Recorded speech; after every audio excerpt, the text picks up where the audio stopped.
बिस्मिल्लाहिर्रहमानिर्रहीम। नाज़रीन अस्सलाम वालेकुम, मैं हूँ इमरान वसीम। नाज़रीन, प्रोग्राम में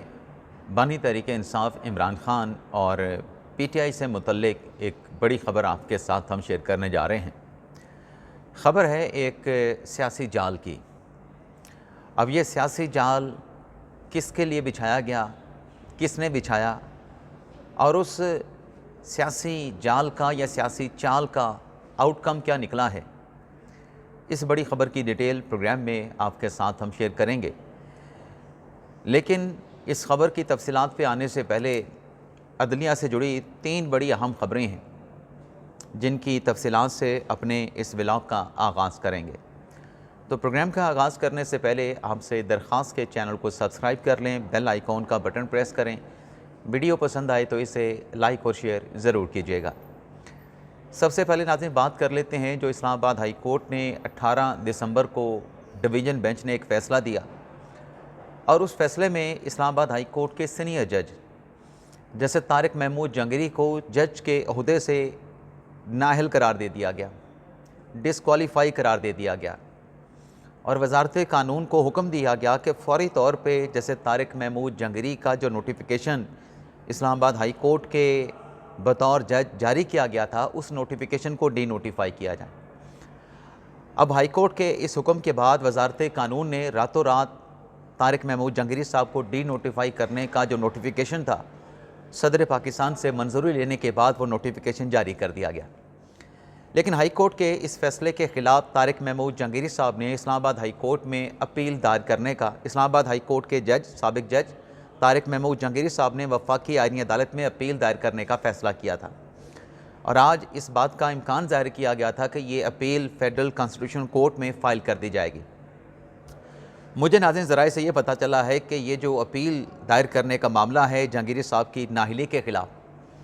ये अपील दायर करने का मामला लटक गया है और इसलिए मामला इल्तवा का या ताख़ीर का शिकार हुआ है कि 18 दिसंबर का जो ऑर्डर है जिसमें तारिक महमूद जंगरी साहब को डिसक्वालीफाई किया गया था और जो कोवरेंटो की पटिशन थी मियां दाऊद की, उसको एक्सेप्ट किया गया था, उस रोज़ के अदालती ऑर्डर का यानी मुख्तसर जो फ़ैसला जारी हुआ, उसकी मुसद्दका कापी अभी तक तारिक महमूद जंगीरी साहब की लीगल टीम को अभी तक नहीं मिल सकी, जिसकी वजह से ये अपील आज भी दायर नहीं की जा सकी। अच्छा, एक तरफ तारिक महमूद जंगीरी साहब की अपील दायर होने का इम्कान था, वो तो इम्कान आज फ़िलहाल नज़र नहीं आ रहा क्योंकि मुसद्दका कापी लीगल टीम को नहीं मिल सकी है। दूसरी तरफ आज ही के दिन इमरान खान साहब और बुशरा बीबी साहबा की जो तोशा खाना 2 केस में कन्विक्शन हुई है, जिसमें 17 साल की सज़ा दोनों मुल्ज़मान को सुनाई गई और करोड़ों रुपए का यानी 1 करोड़ और 64 लाख का इमरान खान को जुर्माना किया गया, 1 करोड़ और 64 लाख का जुर्माना ही बुशरा बीबी साहबा को किया गया। इस फैसले के ख़िलाफ़ भी आज हाई कोर्ट में,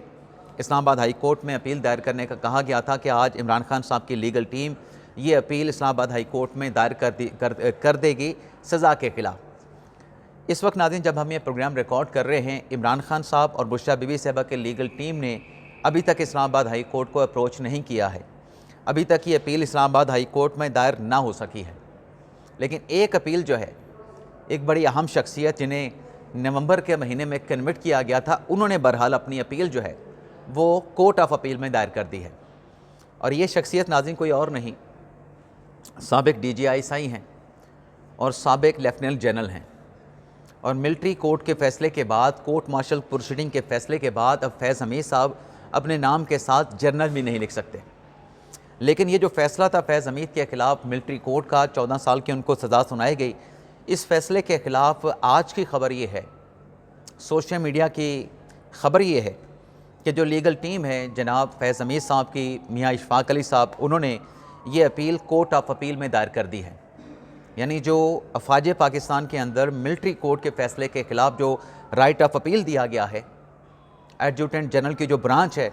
वहाँ पर ये अपील फैज़ हमीद साहब ने दायर कर दी है। यानी उन्होंने बड़ा कदम उठाया है, सज़ा को एक्सेप्ट करने के बजाय सज़ा को एजिटेट करने का एपलेट फोरम पे फ़ैसला किया है। तो ये अपील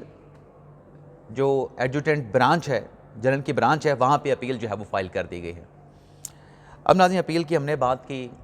फैज़ हमीद साहब की लीगल टीम की हमने बात की, तो जो उनके लीगल टीम के लीडिंग लॉयर हैं मियाँ इशफाक अली साहब, वो आज कराची पहुँचे थे। यूट्यूबर, सोशल मीडिया के इन्फ्लुएंसर रजब भट्ट जो लंदन से वापस आए,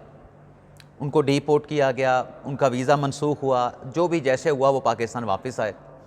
और इस्लामाबाद हाई कोर्ट से उन्होंने अपनी जो प्रोटेक्टिव बेल थी वो हासिल की। प्रोटेक्टिव बेल हासिल करने के बाद लाहौर हाई कोर्ट की मकामी अदालत में जहां पर उनके खिलाफ मुकदमा था, वहां से उन्होंने ज़मानत हासिल कर ली। ग़ालिबन जनवरी की किसी तारीख तक उनको यह पूरी ज़मानत मिली, रजब भट्ट को भी और उनके साथ नदीम मुबारक नानी वाला को भी। लेकिन कुछ मुकदमात रजब भट्ट के ख़िलाफ़ कराची में भी थे। तो मियाँ इशफाक अली रजब भट्ट के साथ जो है वो गए थे कराची की अदालत में, लेकिन वहाँ पर अदालती प्रेमिसेस में वकला की जानिब से रजब भट्ट पे तशद्दुद किया गया, रजब भट्ट पे हमला किया गया। अब इस हमले की वजह जो भी हो,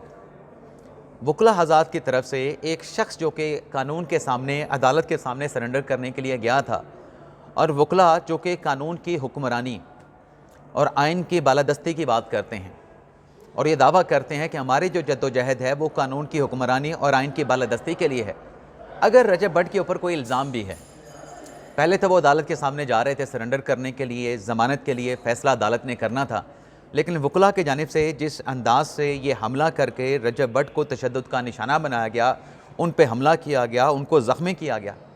ये नाज़रीन वाक़या काबिल अफ़सोस भी है, काबिल मज़म्मत भी है। अगर किसी शख्स ने कोई जुर्म किया है तो उस पर तशद्दुद करने का कोई जस्टिफिकेशन नहीं है, उसे आप कानून के कटहरे में लेके आएँ, वो अपना वहाँ पे जवाब देगा, अपनी वजाहत देगा और फ़ैसला अदालत पे छोड़ दें। वकला से मुतल्लिक़ जो मैंने ख़ास तौर पे कहा कि ये तो वो तबका है जो अदालतों में जाके इंसाफ की फराहमी आइन और कानून के अंदर रहते हुए, या तो अगर मुल्ज़म की तरफ से है उसके लिए इंसाफ की बात करते हैं, अगर मुद्दई की तरफ से है तो मुल्ज़म की सज़ा की बात करते हैं। लेकिन यहाँ पर तो वकला हज़रात ने रजब भट्ट पे हमला करके ख़ुद की अदालत जो है वो कोर्ट प्रेमिसेस में लगा ली और उस पर अटैक किया। ये नाज़रीन इंतहाई काबिल मज़म्मत है, इंतहाई काबिल अफ़सोस है, और इस हमले को, इस तशद्दुद को किसी तरीके से भी या किसी भी लॉजिक के साथ, किसी भी दलील के साथ जो है वो जस्टिफाई नहीं किया जा सकता। अब नाज़रीन आते हैं जो PTI से जुड़ी और बानी इमरान खान से जुड़ी जो अहम ख़बर है, अब उसकी डिटेल पे आते हैं। लेकिन डिटेल पे आने से पहले सोहेल अफरीदी साहब जिन्होंने स्ट्रीट मूवमेंट के लिए 3 रोज़ा लाहौर का दौरा किया, अब ये दौरा कितना कामयाब रहा, कितना नाकाम रहा, इस मामले पे एक कमेंट्स करने से पहले आपको बताते जाएं कि अब सोहेल अफरीदी साहब ने इस बात का ऐलान कर दिया है कि वो लाहौर के बाद अब उनकी अगली मंजिल जो है, इसी नौयत का दौरा वो कराची का भी करेंगे, वहाँ पर भी वो स्ट्रीट मूवमेंट का आगाज़ करेंगे। बड़ी अच्छी बात है, सोहेल अफरीदी साहब स्ट्रीट मूवमेंट करें, सूबे के वज़ीर आला है, लेकिन सवाल फिर ये पैदा होता है कि खैबर पख्तूनख्वा के सूबे का क्या होगा? क्या पाकिस्तान तहरीक इंसाफ में कोई और शख्सियत नहीं थी जो ये स्ट्रीट मूवमेंट चला सके? बैरिस्टर गौर साहब कहाँ पे हैं? चले, बैरिस्टर गौर साहब को तो वो पार्टी का चेयरमैन नहीं मानते, पार्टी के लोग, सोशल मीडिया के लोग उनको कॉम्प्रोमाइज़ कहते हैं। ये स्ट्रीट मूवमेंट सलमान अकमर राजा साहब भी चला सकते थे, उनसे चलवाई जाती, उनको ये मतलब जिम्मेदारी क्यों नहीं सौंपी गई? लेकिन इन तमाम चीज़ों से हट के लाहौर का दौरा उनका कितना कामयाब रहा है, इसका अंदाज़ा आप इस बात से कर लें कि कल सोशल मीडिया पे झूठी तस्वीर चला के मुख्तलिफ एहतजाज की, मुख्तलिफ प्रोटेस्ट की, मुख्तलिफ मजमों की ये तासुर देने की कोशिश की गई कि ये सोहेल अफरीदी साहब के लिए लाहौर में इतने अवाम जो हैं वो उमड़ आए हैं, अवाम का समंदर सड़कों पे निकल आया है। हालांकि वो तस्वीर जो हैं वो फ़ेक थी, वो फ़ेक इसलिए थी कि वो सोहेल अफरीदी साहब का इवेंट नहीं था, कोई बांग्लादेश में स्टूडेंट्स का एहतजाज था, कोई पुरानी कोई जो तस्वीरें थी उनको पब्लिक किया गया मौजूदा सोहेल अफरीदी साहब के इस दौरे के साथ जोड़ के। तो ये कहना कि अफरीदी साहब का दौरा कितना कामयाब हुआ, कितना नाकाम हुआ,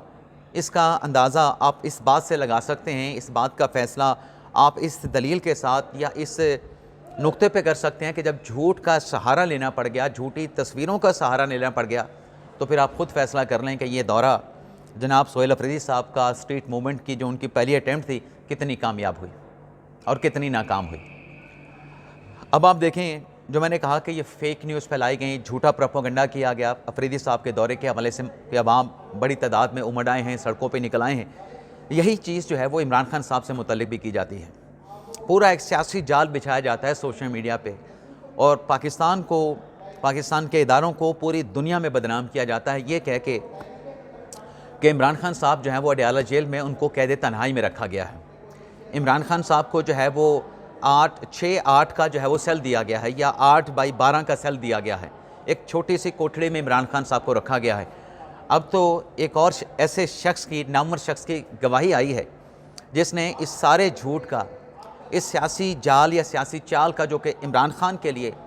नेशनल लेवल पे और इंटरनेशनल लेवल पे बिछाया गया, उसका भांडा फोड़ के रख दिया है। मैं नाज़रीन बात कर रहा हूँ इंजीनियर मोहम्मद अली मिर्ज़ा साहब की, जिनका इंटरव्यू किसी और ने नहीं, इरशाद भट्टी साहब ने किया है।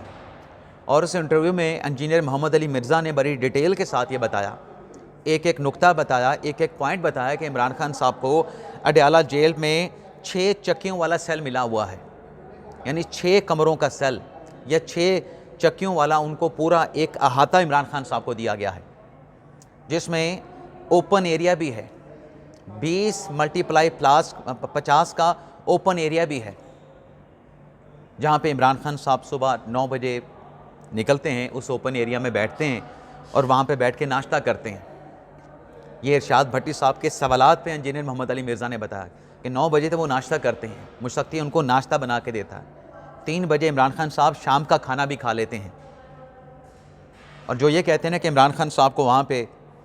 टीवी की सहूलत मैसर नहीं, इमरान खान साहब को वहाँ पर जो है वो अखबार की सहूलत मैसर नहीं, इमरान खान के साथ किसी को बात नहीं करने दी जाती, तो इंजीनियर मोहम्मद अली मिर्ज़ा साहब ने इस झूठ का पोल ऐसे खोला है। उन्होंने कहा कि हमारे सेल के साथ इमरान खान साहब का सेल था। इमरान खान साहब अपने मुशक्के के साथ क्रिकेट डिस्कस करते रहते थे, उनके साथ बातचीत करते रहते थे। इमरान खान साहब की आवाज़ें आती हैं जो वो मुशक्के के साथ गुफ्तगू करते हैं। इमरान खान साहब को टीवी भी मिला हुआ है, इमरान खान साहब को 2 अखबार भी मिले हुए हैं। जो मुशक्की है वो हर वक्त इमरान खान के साथ ड्यूटी पर मामूर रहता है। अब इस झूठे बयानिए को, जिससे पाकिस्तान को बदनाम किया गया, इदारों को मलाइन किया गया, इस झूठ पे अब क्या कहा जाए। ये झूठ की जो हंडिया थी ये भी बीच चौराहे फूट गई है। बल्कि इंजीनियर मोहम्मद अली मिर्ज़ा ने यह भी बताया कि इमरान खान साहब जब 4 नवंबर के बाद उनकी बात सुनने को नहीं मिली, पहले तो आवाज़ें आ जाती थीं, लेकिन 4 नवंबर के बाद इमरान खान की गुफ्तगू जो मुशक्की के साथ होती थी, जब वो उनकी आवाज़ें आना बंद हो गई तो मैंने, क्योंकि ड्यूटियाँ मुशक्तियों की तब्दील होती रहती हैं, तो मैंने फिर वहाँ पे पता चलाया, जो हमारा मुशक्की था उससे पूछा कि इमरान खान साहब की आवाज़ें क्यों नहीं आ रही, तो बताया गया कि उनके सेल के दूसरी तरफ जो ओपन एरिया है, खान साहब वहाँ पे अब बैठते हैं, तो वहाँ पे बैठ के खान साहब नाश्ता करते हैं। वहाँ पे बैठ कर खान साहब जो हैं अपना दोपहर का खाना खाते हैं, देसी घी वाले खाने पकते हैं, तड़का लगता है, उसकी खुशबू आती है। और ख़ान साहब से मुतल्लिक एक और इंकशाफ भी इंजीनियर मोहम्मद अली मिर्ज़ा साहब ने किया कि एक बिशप जो कि वहीं पे उन्हीं की कोठरी के साथ वाले सेल में कैद काट रहा था, उसको खांसी थी और उसके खांसने की वजह से इमरान खान साहब सो नहीं सकते थे। इमरान खान साहब ने शिकायत करके उसका सेल चेंज करवा दिया और जब बिशप की खांसी ठीक हुई उसको दोबारा फिर अपने पहले वाले सेल में जो है वो मुंतकिल किया गया। तो ये जितनी कहानी जनाब इंजीनियर मोहम्मद अली मिर्ज़ा साहब ने बताई है, तो वो कैदे तन्हाई वाली बातें हम तो बताते थे आपको व्लॉग में कि खान साहब को अच्छा खासा वहाँ पे एक पूरा प्रेमिसेस खान साहब के लिए मुख्तस किया गया है, जहाँ पर वॉक करने की भी जगह है खान साहब के लिए। अब 20x50 का एक बहुत बड़ा खुला एरिया होता है, ओपन एरिया होता है। ठीक है, वो जंगलों के अंदर होता है, लेकिन वो ओपन होता है, सूरज की रोशनी आ रही होती है, हवाएं आप महसूस कर रहे होते हैं, बाहर की फ़िज़ा को आप महसूस कर रहे होते हैं। और खान साहब जो है वो गपशप भी लगाते हैं, टीवी चलने की आवाज़ भी इंजीनियर मोहम्मद अली मिर्ज़ा ने कहा कि वो भी हम सुनते हैं कि खान साहब के पास टीवी भी है, अखबार भी है, टीवी की आवाज़ भी उनको आती रही। तो ये सारे जो झूठ है ना, झूठ जो है वो कभी ना कभी जो है वो झूठ का पोल खुल जाता है। झूठ वो आप ज़्यादा देर तक नहीं चला सकते, सच जो है वो हमेशा अमर होता है, झूठ जो है वो हमेशा एक्सपोज होता है। तो ये इमरान खान साहब के लिए पीटीआई ने ख़ुद जाल बिछाया था, इमरान खान साहब के लिए सहूलतें या इमरान खान साहब का बयानिया इंटरनेशनल सतह के ऊपर प्रमोट करने के लिए। लेकिन वो सियासी जाल भी क्या निकथा, वो सियासी जाल जो है वो एक बुलबुला था, एक झूठ था, जो कि आज इंजीनियर मोहम्मद अली मिर्ज़ा साहब ने उसको बेनकाब कर दिया। इजाज़त चाहते हैं नाज़रीन, अल्लाह हाफ़िज़।